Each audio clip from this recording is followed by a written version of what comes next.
Movie Club Emporium, and this week we are doing something a little different than we've done, and that is we are talking about a YouTube original movie.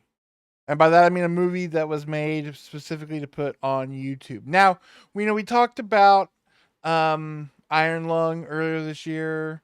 We briefly, I think, in our best and worst of kind of honorable mentions and stuff, Nick and I briefly brought up, maybe even brought up in the Iron Lung review, Shelby Oaks. Both of those were released in theaters, made by YouTubers. But today's review specifically is for a movie that is made with the sole intention of just being on YouTube. We are talking about Days of Sodom, a Crow fan film. Now, this is a feature-length Crow fan film.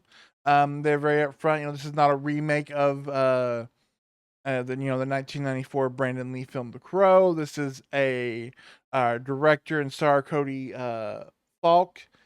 His his his story that he wants to tell set in the universe of The Crow. And so it is a not for profit. They're not, they obviously they don't own any rights to the character The Crow, so they are releasing this for free on YouTube. It's on YouTube right now. You can totally watch it for free. I just want to give you my thoughts on it and whether it's something you should check out.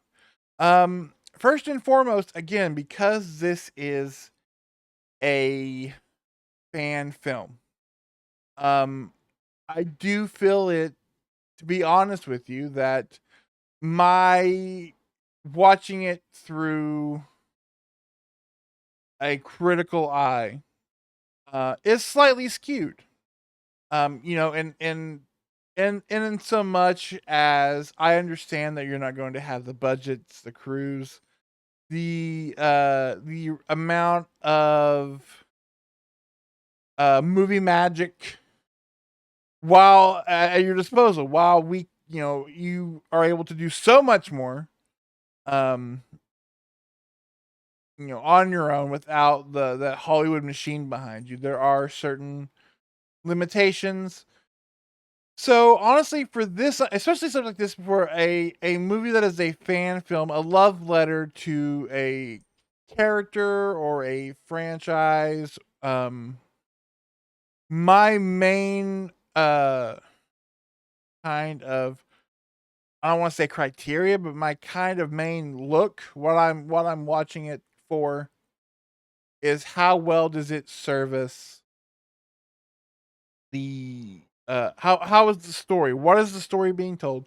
And does it fit into um what the character is based on? And by that I mean, it's not like a movie where it's like, oh, it's Batman in space. We're making a Crow movie. How well does this fit into the Crow universe? And what kind of story is it telling? Is it doing something that's uh, enough to stand on its own, but also clearly being a love letter to what James O'Barr created in the late '80s?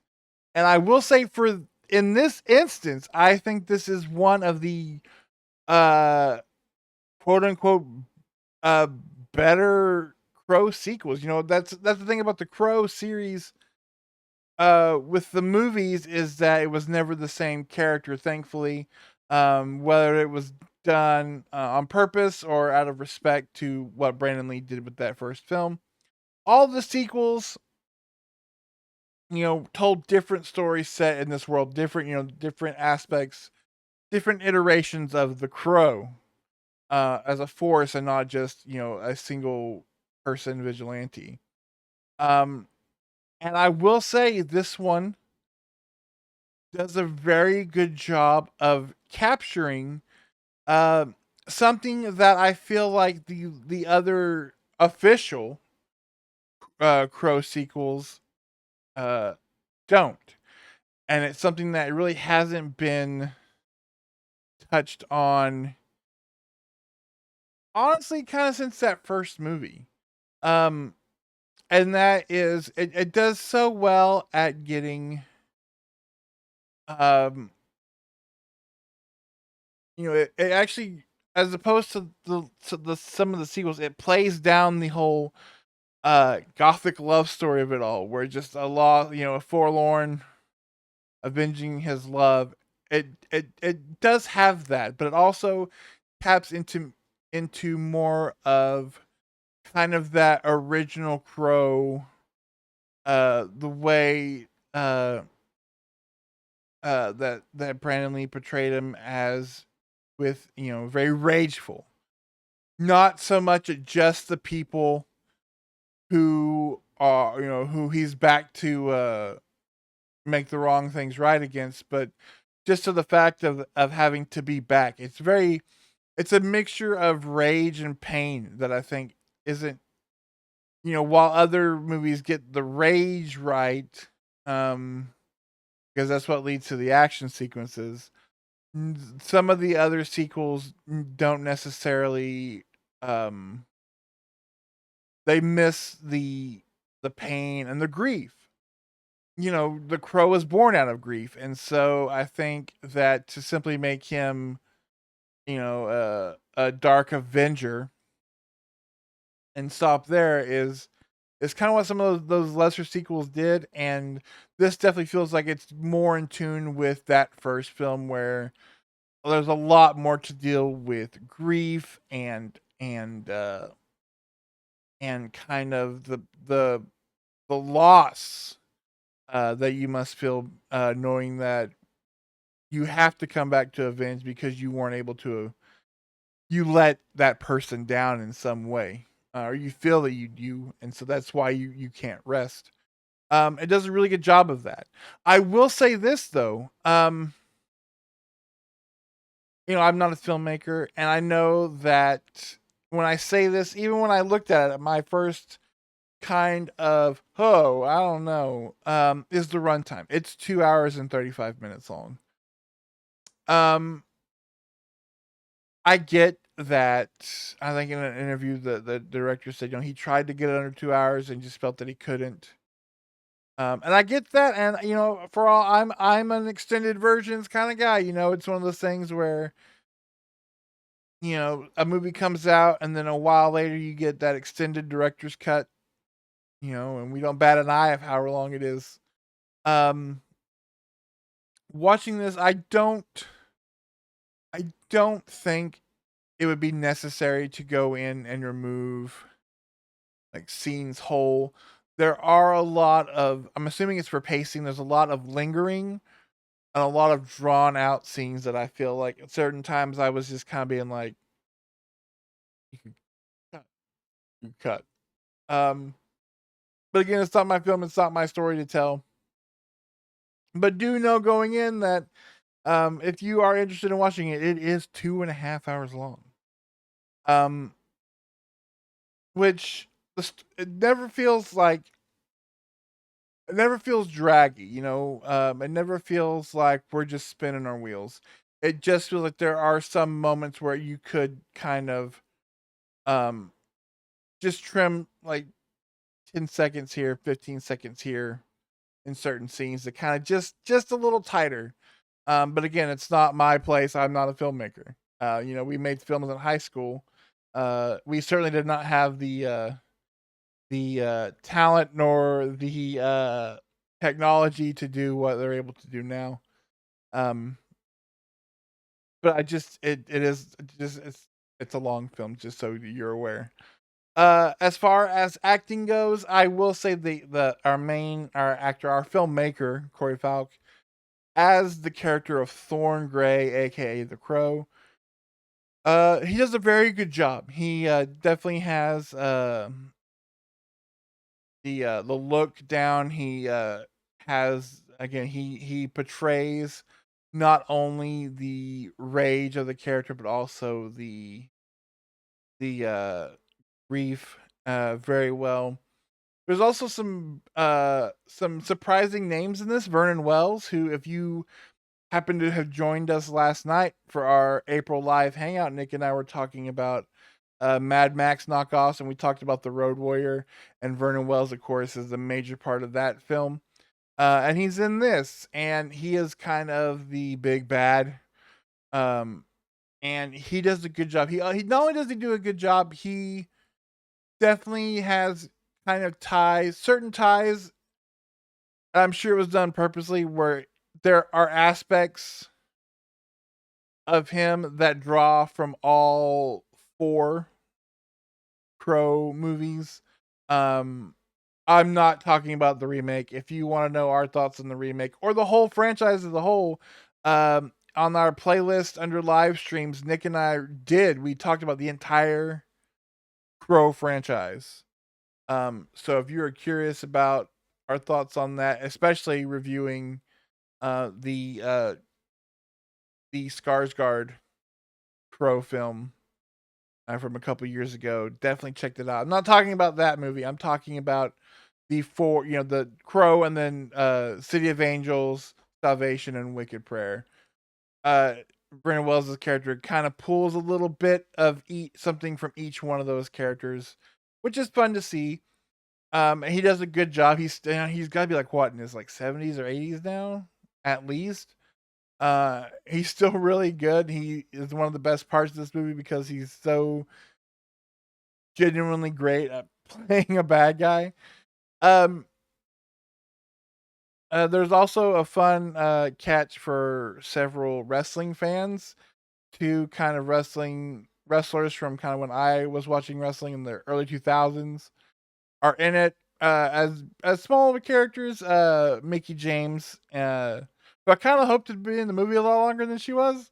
Um, and Maven. Does anybody remember Maven? And both of them are really good. And there's a scene early on with Mickey James and two kind of like other actors, and you can definitely kind of tell who has more practice at acting than some. So again, this is not you're not watching this movie for like the casting and all that. You are watching watching this movie. I am at least watching it for its storytelling, and does it capture the tone, the essence of the thing that we're a fan of. And I think with that, it does very well. Again, this is a very cheap. I don't mean cheap in a bad way. I mean like there was just a very low budget, kind of a passion project, and so I feel like if you go into it watching it with that in mind, I think it's uh, a very honorable and a very and rightfully so should be included. Uh, Looking at the Crow franchise as a whole. Again, as opposed to uh some of the sequels and that remake, this is honestly kind of one of the best Crow films since the original, excuse me. So I won't go too much into the story. I again, it's it's free on YouTube. Go check it out. Go, if you're interested in it, go watch it. Go show them some support. Again, this is a project that these guys aren't making money off of. They're here solely because they love this world, these characters, and so go show them some support. It's a wild thing to think about, uh, to do, and sometimes a little crazy.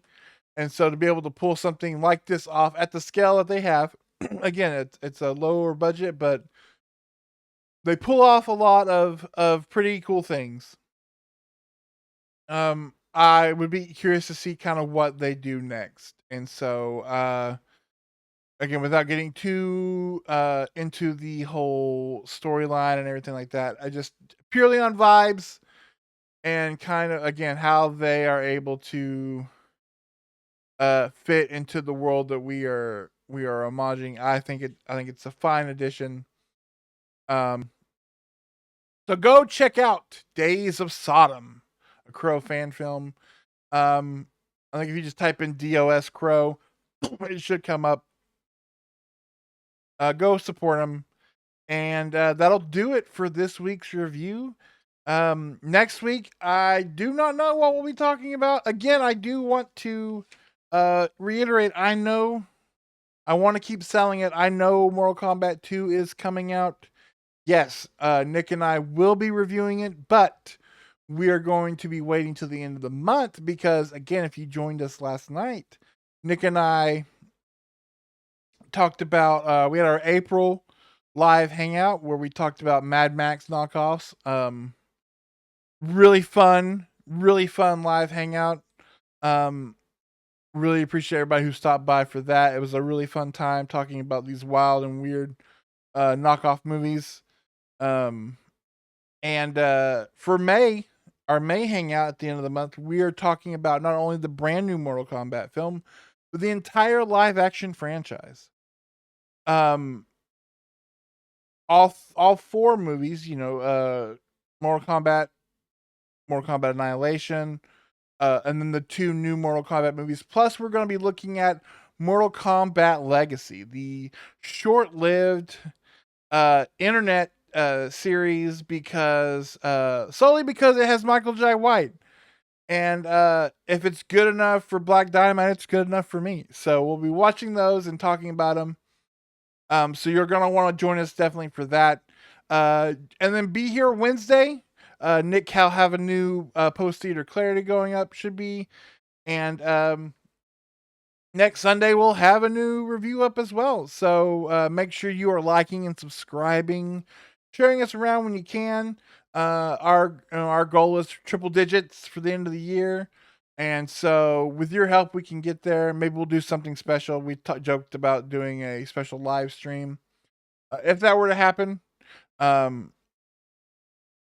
So who knows what else? So help us achieve that goal. Thank you guys for checking us out. And until next week, we'll see you guys next time. Bye.